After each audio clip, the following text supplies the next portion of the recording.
It is 12:25 on a summer afternoon in central France. Four cars roll to a stop outside the Gestapo headquarters in Montluçon. A woman in her early 30s steps from the lead vehicle, checking her watch one final time. In 5 minutes, German officers will gather for lunch with perfect punctuality. They will never reach the dining room. She gives the signal. Car doors fly open. Fighters sprint toward the entrance, carrying grenades and machine guns. They burst through the front door and begin clearing rooms, upstairs and down. Explosions echo through corridors. Automatic fire rakes the walls. 30 seconds later, they are back in their cars and gone. 38 Germans lie dead inside, most of them officers. The Gestapo had hunted this woman for years. They called her the White Mouse, a pest they could never catch. They placed 5 million francs on her head, tapped her phones, intercepted her mail, and still she slipped through every trap. But the road to Montluçon began far from occupied France, in a world that no longer existed. Nancy Grace Augusta Wake was born on the 30th of August, 1912, in the quiet suburb of Roseneath in Wellington, New Zealand. She was the youngest of 6 children in a family that would soon fracture. When she was 2 years old, her parents moved to Australia and settled in North Sydney. Shortly after, her father abandoned them, returning to New Zealand under the pretense of filming a documentary about the Maori. He never came back. Her mother raised 6 children alone. Nancy grew up in poverty and instability, but she also grew up fierce. At 16, she ran away from home and found work as a nurse in other parts of Australia. She was independent before she understood what independence would cost. Then, fortune intervened. An aunt died and left Nancy £200, a substantial sum in the 1930s. Most young women would have secured their futures with such money. Nancy bought a ticket to Europe. She studied journalism in London, then moved to Paris, where she found work as a correspondent for the Hearst newspaper chain. The city enchanted her, its cafes and nightlife and endless possibilities. But Paris in the 1930s was not merely glamorous. It was watching the world slide toward catastrophe. In 1933, Nancy Wake interviewed Adolf Hitler. She was 21 years old, a young journalist chasing a story. She sat across from the man who had plunged the world into war and watched him speak of German destiny. But what stayed with her were not his words. It was what she witnessed afterward in the streets, Nazi gangs beating Jewish men and women in broad daylight while crowds looked on. She would later say that her hatred of the Nazis became very, very deep. That hatred would shape everything that followed. In 1937, Nancy met Henri Edmond Fiacre, a wealthy French industrialist from Marseille. He was sophisticated, charming, devoted to her. On the 30th of November 1939, they married and settled into a life of comfort in the south of France. Nancy had traveled from poverty in Sydney to high society in Marseille. She had a husband who adored her, a beautiful home, a future of ease. 2 months earlier, Germany had invaded Poland. The Second World War had begun. When German forces swept into France in May of 1940, Nancy served as an ambulance driver, shuttling wounded soldiers as the French army collapsed. The armistice came on the 22nd of June. France was divided, the north under direct German occupation, the south governed by the collaborationist Vichy regime. Marseille fell into the so-called free zone, but freedom was an illusion. The Gestapo's reach extended everywhere. Nancy refused to accept defeat. She joined the escape network of Captain Ian Garrow, a British officer organizing routes to smuggle Allied airmen and refugees out of France and into neutral Spain. The network later came under the command of Albert Garis, a Belgian doctor using the alias Pat O'Leary. Nancy became a courier, carrying messages, documents, and supplies to resistance groups across southern France. Her position gave her unique advantages. As the beautiful wife of a wealthy businessman, she could travel freely through checkpoints that would have stopped others. She used her charm deliberately, flirting with German guards, playing the role of a harmless socialite while concealing contraband beneath her seats. She would later describe her methods without apology. "A little powder and a little drink on the way," she said, and I would pass their posts and wink and say, "Do you want to search me?" God, what a flirtatious little bastard I was. The Gestapo noticed. They gave her a nickname, the White Mouse, for her uncanny ability to slip away whenever they closed in. By 1943, Nancy Wake had become their most wanted target in Marseille. They placed a bounty of 5 million francs on her head, an enormous sum. They tapped her telephone and intercepted her mail. Informants watched her movements. The trap was closing. Then the network was betrayed. In early 1943, the Gestapo began rolling up the escape lines across southern France. Nancy knew she had to flee, but Henri could not come with her. His business, his family, his entire life was in Marseille. Someone had to stay behind to protect what they had built. She kissed him goodbye at the door of their apartment. I remember going out the door saying I would do some shopping. She recalled later that I would be back soon. And I left, and I never saw him again. Nancy was arrested in Toulouse, but managed to talk her way out after 4 days. The head of the O'Leary line claimed she was his mistress, trying to hide an infidelity from her husband. The lie worked. She tried to cross the Pyrenees into Spain, failed, tried again, failed again. On her 6th attempt, she finally made it through the mountains and reached safety. She arrived in Britain in the summer of 1943, exhausted and alone. She had no idea that back in Marseille, the Gestapo had found Henri. They arrested him in May, using a trap laid through a supposed resistance contact who was actually a Nazi spy. For months they tortured him, demanding to know where the White Mouse had gone. The Gestapo even approached Henri's parents, promising that their son would be released if someone revealed Nancy's location. Henri never spoke, not through the beatings, not through the months of agony, not until the end. In October of 1943, the Gestapo lined Henri Fiocca against a wall and shot him. Nancy would not learn of his death for another year. Through everything that followed, she believed he was still alive, still waiting for her in Marseille. That belief gave her strength. It also made what came later unbearable. In Britain, Nancy joined the Special Operations Executive, Churchill's secret army tasked with setting Europe ablaze through sabotage and subversion. She was assigned to F Section, the French Directorate, under the command of Colonel Maurice Buckmaster. Her code name was Helene. The training was brutal. Survival skills, silent killing, codes, radio operation, night parachuting, plastic explosives, weapons of every kind. Nancy had never been a soldier. Now she was learning to kill with her hands. Her instructors took note. Training reports described her as a very good and fast shot with excellent fieldcraft. One assessment observed that she put the men to shame by her cheerful spirit and strength of character. Vera Atkins, the senior woman in SOE overseeing agents bound for France, called her a real Australian bombshell with tremendous vitality and flashing eyes. Everything she did well. Nancy became one of only 39 women in SOE's French section. She was ready to return to the country she had fled. On the night of the 29th of April 1944, Nancy Wake boarded a bomber at RAF Tempsford in Bedfordshire. She was part of a 3-person team codenamed Freelance. Their leader was Captain John Farmer, a former Bank of England clerk turned special operations officer, using the codename Hubert. The third member, radio operator Dennis Rake, had been so badly tortured on a previous mission that he could not parachute. He would arrive by Lysander aircraft 2 weeks later. The plane crossed the channel and flew deep into occupied France. Somewhere over the Auvergne region, the dispatcher gave the signal. Nancy jumped into the darkness. Her parachute caught in a tree. She hung there in the branches, tangled in her lines, when a French resistance captain named Henri Tardivat arrived at the drop zone. He looked up at her and smiled.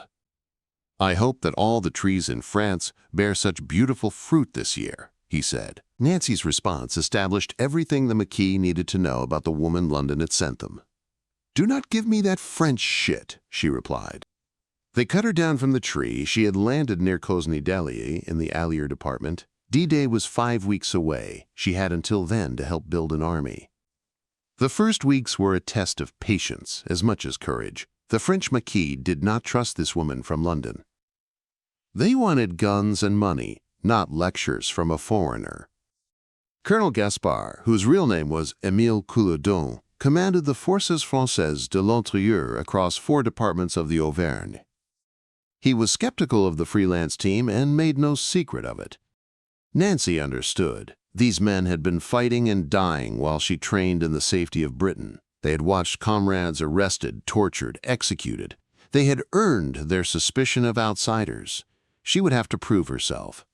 So she did what she had always done. She outworked them. She outdrank them.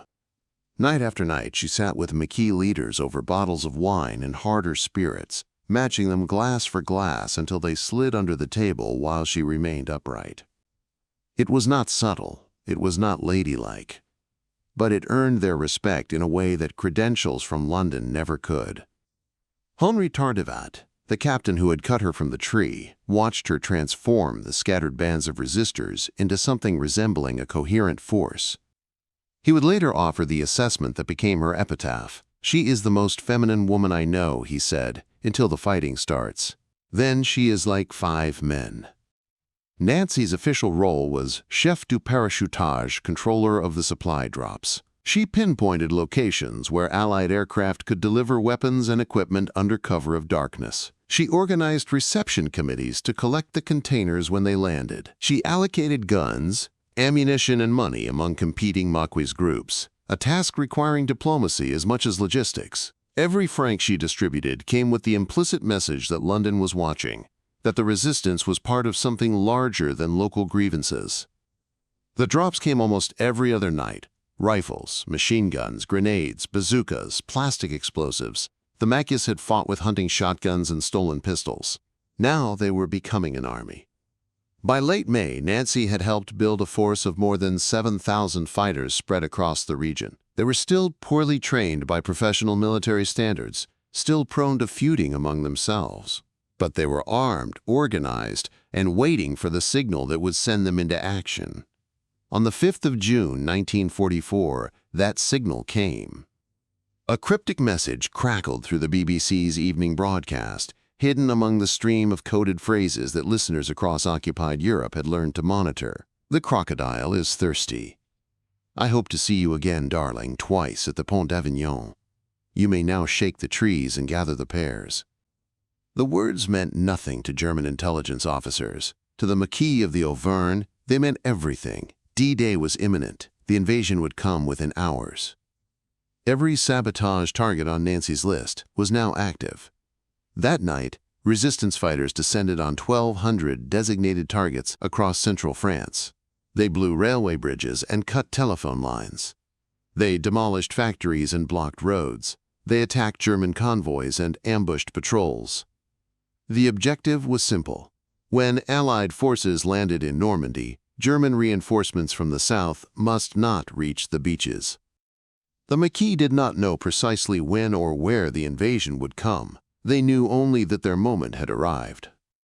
On the 6th of June, Allied forces stormed the beaches of Normandy. A continent away from the fighting, the resistors of the Auvergne had done their part. Now, the Germans would come for them. The Wehrmacht understood the threat.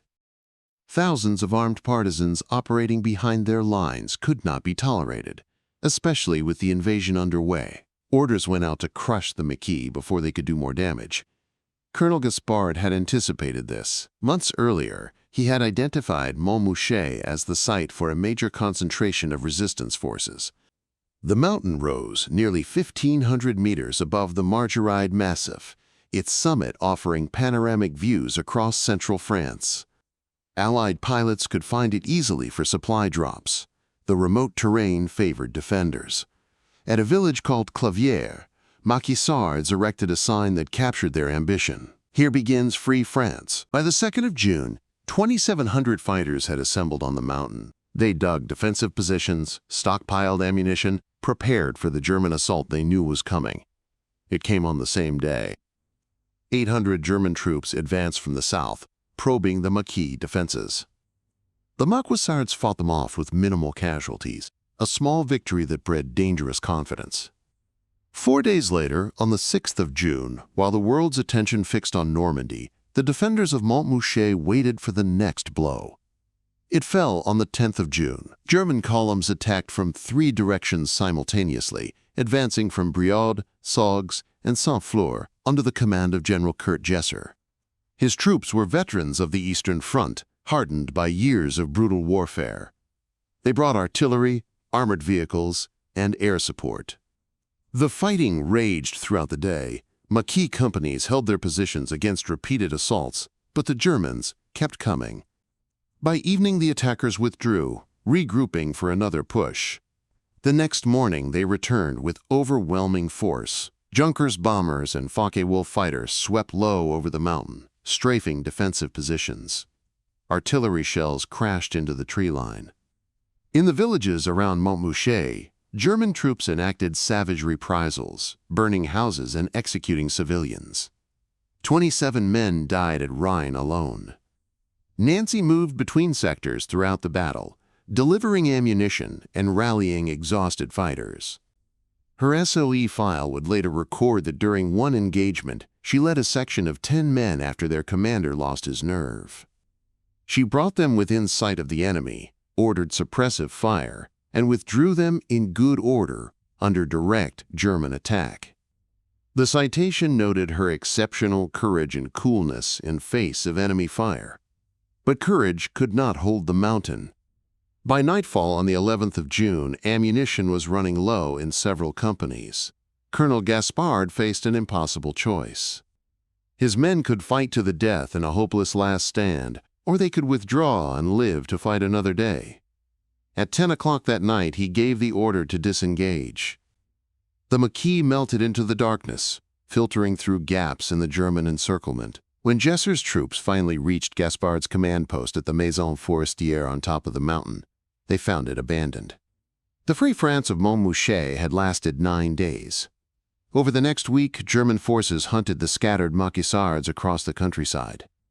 A final massive assault at Chaudes on the 20th of June caught several companies in an untenable position.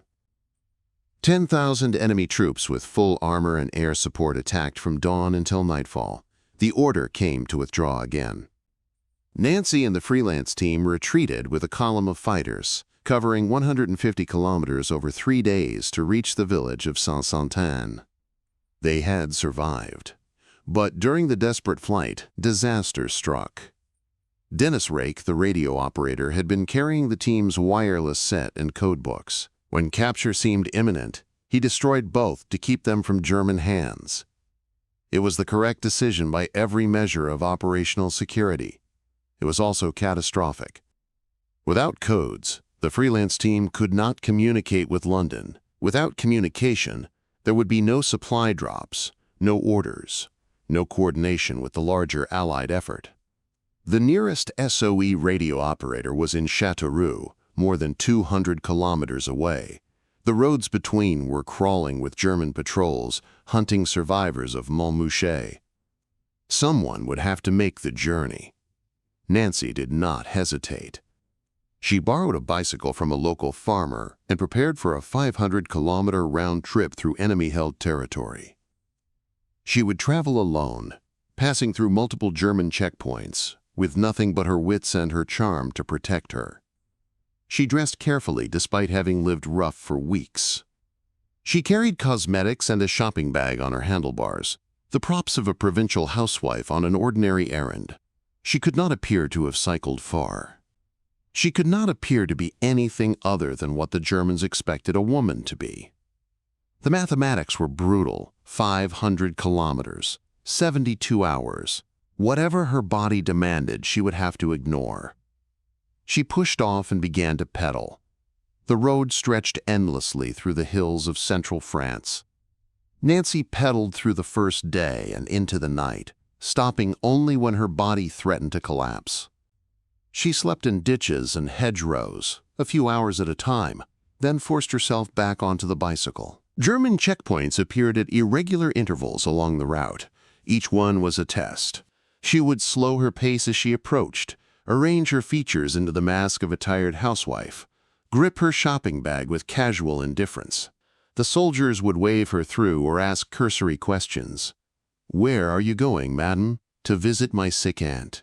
She smiled. She flirted when necessary. She kept moving. Fortune favored her. The main German forces were concentrated elsewhere, hunting the scattered Maquis or reinforcing positions against the Allied advance.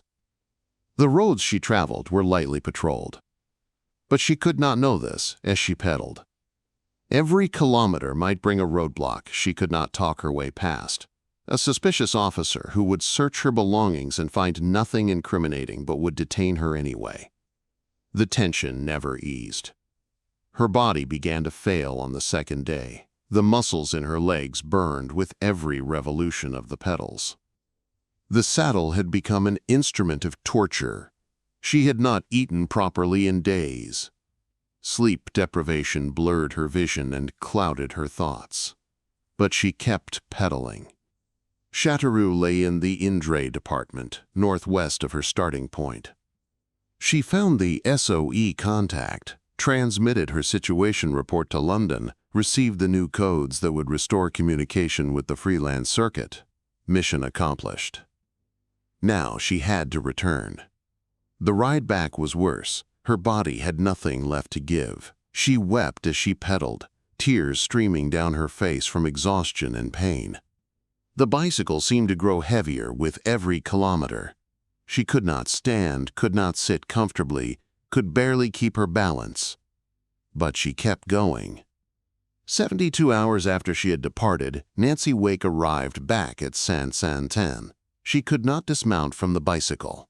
Her legs had locked into position around the frame. Fighters had to lift her off and carry her inside. When they asked how she was, she could not answer. She simply cried. She could not stand up. She could not sit down. She could not walk. She could not do anything except weep from the sheer physical devastation of what she had accomplished. Years later, interviewers would ask Nancy Wake what she was most proud of from her time in the war. She never hesitated. "The bike ride," she would say. "When I got off that damn bike, I felt as if I had a fire between my legs. It was not glamorous. It was not the stuff of adventure films. It was a woman destroying her body to restore a radio link. And it saved the freelance circuit." Within days, supply drops resumed. The Maquis had scattered after Montmouchet, but they had not been destroyed. Now, with communication restored, they could regroup and rebuild. Nancy and the freelance team relocated to the forest of Tronçay in the Allier department, joining Henri Tardivat's resistance group. The captain who had cut her from the parachute tree became her closest collaborator. Together they would forge a new fighting force from the survivors of Montmouchet and fresh recruits drawn by the promise of Allied victory. Reinforcements arrived from unexpected quarters. A 19-year-old American Marine named Roger parachuted in as a replacement radio operator. Two more Americans, Reeve Schley and John Alsop, joined the team as weapons instructors. Schley was nearly blind without his thick spectacles, but he impressed the Maquisards with his immaculately tailored uniform and his expertise with explosives. The supply drops accelerated. Between June and August, the freelance circuit received approximately 100 tons of weapons and ammunition in 282 containers and 218 packages from 16 separate drops. Bazookas, machine guns, rifles, grenades, plastic explosives. The Maquis were better armed than ever. Spanish Republicans who had fled Franco's dictatorship joined Nancy's forces, bringing expertise in explosives and demolition. They became her drivers and personal bodyguards. They also brought a ruthlessness forged in their own civil war. The rebuilt Maquis resumed offensive operations. They ambushed German convoys on the roads of the Auvergne, attacked isolated garrisons, cut telephone lines, blew bridges across the major rivers. Each action was a pinprick against the German occupation. Together, they bled the enemy dry. One target demanded special attention: The Gestapo headquarters in Montluçon had caused particular problems for the resistance and the local population. It served as the command center for German security operations across the region. Officers stationed there had ordered arrests, interrogations, executions. The building itself had become a symbol of occupation. Nancy studied the target carefully. She noted that the Germans maintained their rigid schedules, even as their empire crumbled around them. Officers gathered for lunch at precisely 12:30 every day. Punctuality was a German virtue. It would become a German vulnerability. She planned the raid for 12:25. The strike force would hit the building 5 minutes before the officers assembled, catching them in transition between their morning duties and the midday meal. Maximum concentration of targets. Maximum confusion among defenders. The assault team consisted of Nancy, French macassards, and Spanish fighters. They loaded into 4 cars and drove into Montluçon in broad daylight. The building was unguarded on the outside. The Germans had grown complacent. At 12:25 precisely, the cars screeched to a halt. Fighters leaped out carrying grenades and machine guns. They burst through the entrance and began clearing rooms systematically. Upstairs and down. Grenades first, then automatic fire. No hesitation, no mercy.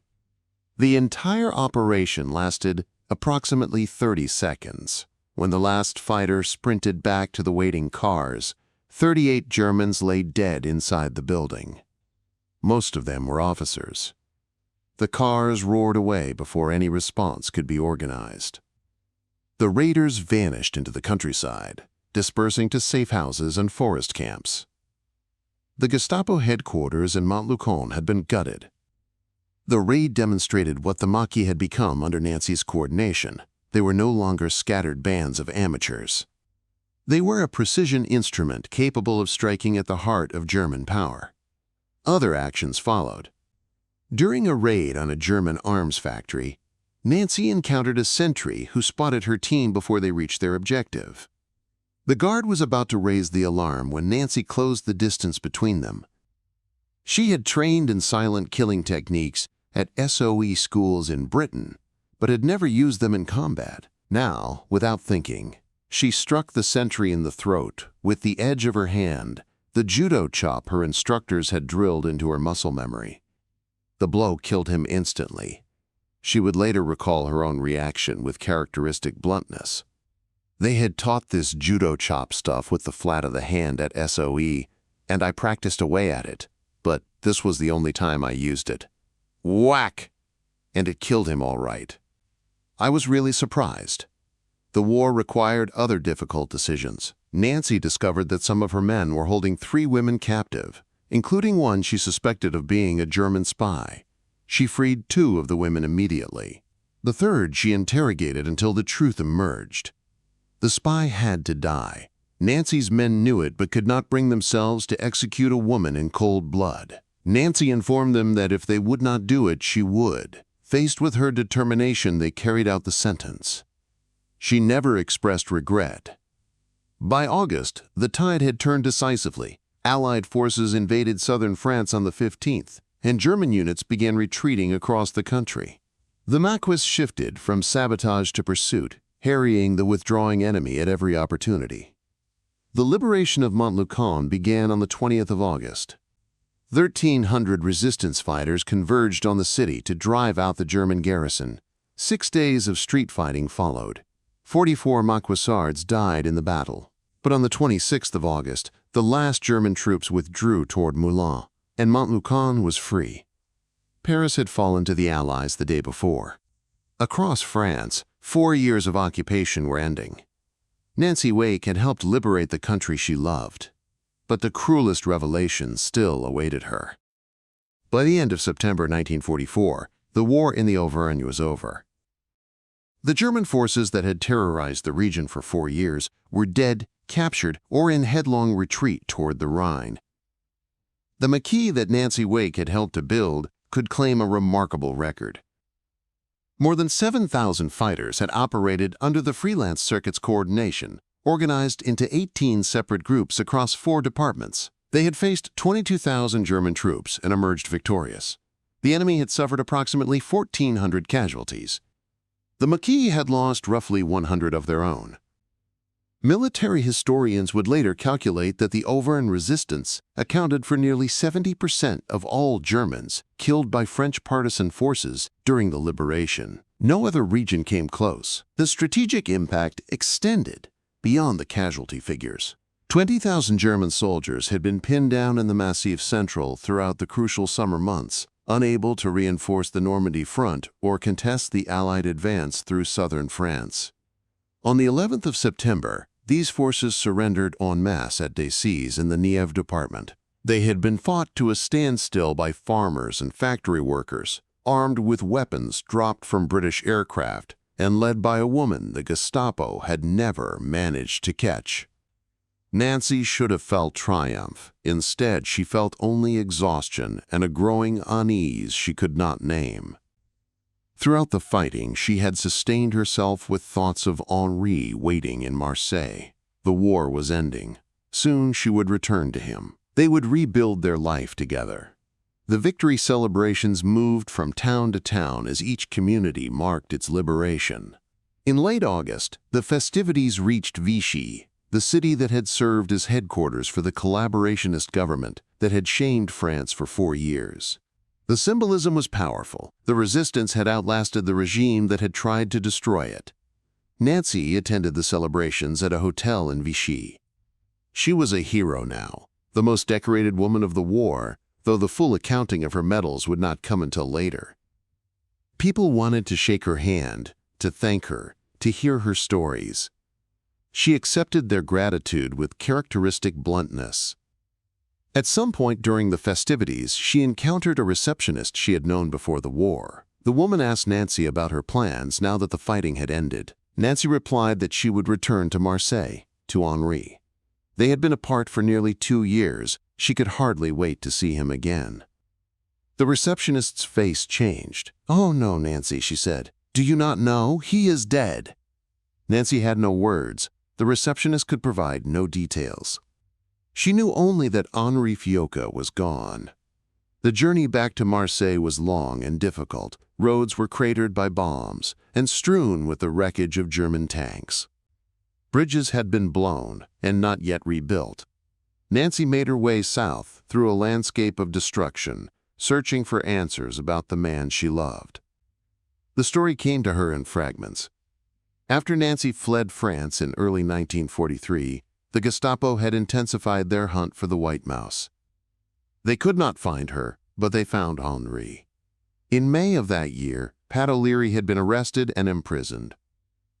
From his cell, he somehow obtained information that he believed the resistance needed urgently. He passed it to a fellow prisoner who was scheduled for release, asking the man to deliver the message to Henri Fiocca. The prisoner was a German spy. The information was bait. Henri was arrested immediately. The Gestapo took him to their interrogation center and began the work they had perfected across occupied Europe. They wanted to know where the White Mouse had gone. They tortured him for months, using methods that the historical record does not detail, but that survivors of similar treatment have described in terms that require no elaboration. Henri never broke. He never revealed that Nancy had escaped to Britain. He never gave the Gestapo anything they could use to find her. In a final act of cruelty, German officers approached Henri's parents. They explained that their son was being tortured because he refused to betray his wife. If someone would simply reveal where Nancy Wake was hiding, Henri would be released. His parents faced an impossible choice, but it was also a false one. The Gestapo had no intention of releasing Henri regardless of what they learned. And Nancy was safely in Britain by then, beyond their reach. In October of 1943, the Gestapo ended their interrogation. They stood Henri Fiocca against a wall and shot him. He had endured 5 months of torture without speaking. His silence had saved countless lives, including Nancy's. It had cost him everything. Henri's parents blamed Nancy. They believed that her resistance work had killed their son. In a sense, they were right. Henri had died because he loved a woman who refused to stop fighting. That knowledge would haunt Nancy for the rest of her life. She made her way to the apartment in Marseille where they had lived together, where she had walked out the door promising to return soon. The flat had been confiscated by the Gestapo after Henri's arrest. German women working for the occupation had lived there throughout the war. They had taken everything. The furniture, the artwork, the memories of a life that no longer existed. All gone. The French government promised reparations of 5 million francs for what had been stolen. In the end, Nancy received approximately 70 British pounds. It was an insult compounding a tragedy, but she was too exhausted to fight. The months after liberation brought recognition that Nancy accepted without enthusiasm. The British government awarded her the George Medal for leadership and bravery under fire. The United States presented her with the Medal of Freedom. France bestowed the Croix de Guerre 3 times over, along with the Médaille de la Résistance. Later would come the Légion d'honneur, first as a knight in 1970 and then as an officer in 1988. She became officially the most decorated servicewoman of the Second World War among Allied forces. The medals accumulated in boxes. She rarely wore them. One country withheld its recognition. Australia, where Nancy had grown up, recommended her for honors immediately after the war. The government refused. No explanation was offered. Decades later, Australian officials reversed course and offered to decorate her belatedly. Nancy's response was characteristically direct. "The last time there was a suggestion of that," she said, "I told the government they could stick their medals where the monkey stuck his nuts."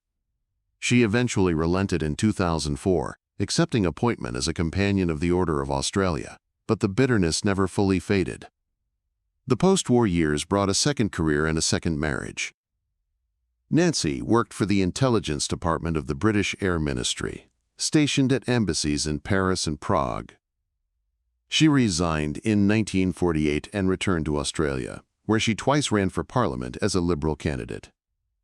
She lost both elections to Herbert Evatt, the future leader of the Labour Party. Politics did not suit her temperament. In 1957, she married John Forward, a former Royal Air Force officer. They remained together for 40 years until his death in 1997. The marriage was stable and quiet, a contrast to the drama of her earlier life. They had no children. Nancy published her autobiography in 1985, titled The White Mouse, after the nickname the Gestapo had given her. The book recounted her wartime exploits in her own voice, direct and unapologetic. Some historians questioned details that could not be verified from other sources. Nancy did not care. She knew what she had done.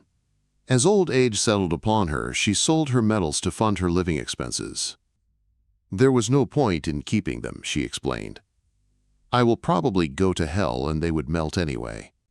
In 2001, at the age of 89, Nancy left Australia for the last time and moved to London. She took up residence at the Stafford Hotel in St. James Place, the same establishment where she had enjoyed her first bloody good drink during the war. The hotel welcomed her as a permanent guest. Each morning she could be found in the bar, gin and tonic in hand, telling war stories to anyone who would listen.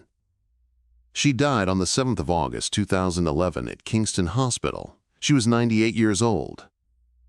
A chest infection had finally accomplished what the Gestapo never could. Her final wish was specific. She did not want her ashes scattered in New Zealand, where she was born. She did not want them scattered in Australia, the country that had rejected her. She did not want them scattered in Marseille, where Henri had died. She chose Montluçon, the town where she had led the raid that defined her war, the place where she had become fully herself. On the 11th of March 2013, a small group gathered in the woods surrounding the Château de Franc near the village of Henri, just outside Montluçon. The château had served as Nancy's headquarters during the summer of 1944. Now it was privately owned, but the owners had granted permission for the ceremony. She made her way to the apartment in Marseille, where they had lived together, where she had walked out the door, promising to return soon. The flat had been confiscated by the Gestapo after Henri's arrest. German women working for the occupation had lived there throughout the war. They had taken everything: the furniture, the artwork, the memories of a life that no longer existed. All gone. The French government promised reparations of 5 million francs for what had been stolen. In the end, Nancy received approximately 70 British pounds. It was an insult compounding a tragedy, but she was too exhausted to fight. The months after liberation brought recognition that Nancy accepted without enthusiasm. The British government awarded her the George Medal for leadership and bravery under fire. The United States presented her with the Medal of Freedom. France bestowed the Croix de Guerre 3 times over, along with the Médaille de la Résistance. Later would come the Légion d'honneur, first as a knight in 1970 and then as an officer in 1988. She became officially the most decorated servicewoman of the Second World War among Allied forces. The medals accumulated in boxes. She rarely wore them. One country withheld its recognition. Australia, where Nancy had grown up, recommended her for honors immediately after the war. The government refused. No explanation was offered. Decades later, Australian officials reversed course and offered to decorate her belatedly. Nancy's response was characteristically direct. "The last time there was a suggestion of that," she said, "I told the government they could stick their medals where the monkey stuck his nuts." She eventually relented in 2004, accepting appointment as a companion of the Order of Australia, but the bitterness never fully faded. The post-war years brought a second career and a second marriage. Nancy worked for the intelligence department of the British Air Ministry, stationed at embassies in Paris and Prague. She resigned in 1948 and returned to Australia, where she twice ran for Parliament as a Liberal candidate. She lost both elections to Herbert Evatt, the future leader of the Labour Party. Politics did not suit her temperament. In 1957, she married John Forward, a former Royal Air Force officer. They remained together for 40 years until his death in 1997. The marriage was stable and quiet, a contrast to the drama of her earlier life. They had no children. Nancy published her autobiography in 1985, titled The White Mouse, after the nickname the Gestapo had given her. The book recounted her wartime exploits in her own voice, direct and unapologetic. Some historians questioned details that could not be verified from other sources. Nancy did not care. She knew what she had done. As old age settled upon her, she sold her medals to fund her living expenses. There was no point in keeping them, she explained. "I will probably go to hell and they would melt anyway." In 2001, at the age of 89, Nancy left Australia for the last time and moved to London. She took up residence at the Stafford Hotel in St. James Place, the same establishment where she had enjoyed her first bloody good drink during the war. The hotel welcomed her as a permanent guest.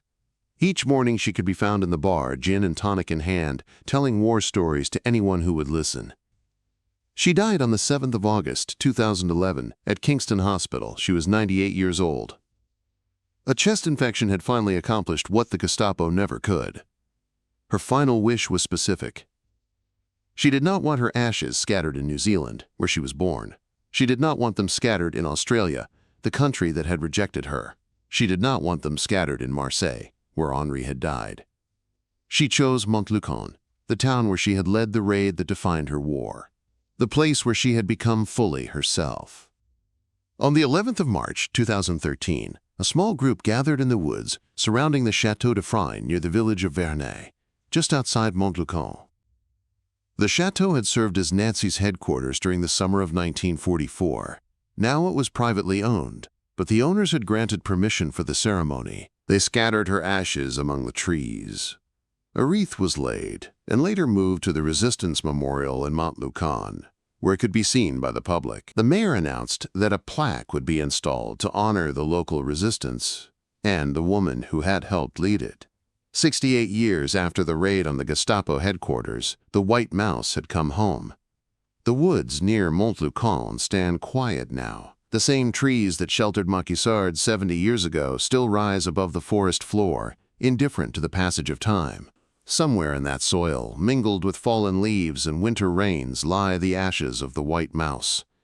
Nancy Wake's war in the Auvergne lasted 5 months. In that time, she helped transform 7,000 scattered fighters into a force that tied down German divisions, killed 1,400 enemy soldiers, and contributed directly to the liberation of France. She cycled 500 kilometers alone through enemy territory. She led men under fire. She killed with her hands when the moment demanded it. And she lost the men she loved because she refused to stop fighting.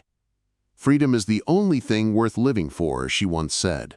"While I was doing that work, I used to think it did not matter if I died, because without freedom there was no point in living." The Gestapo hunted her for years. They placed 5 million francs on her head. They tortured her husband to death trying to find her. They never caught her. In the end, she chose where to rest. Not the country of her birth, not the country that spurned her, the country she helped to free.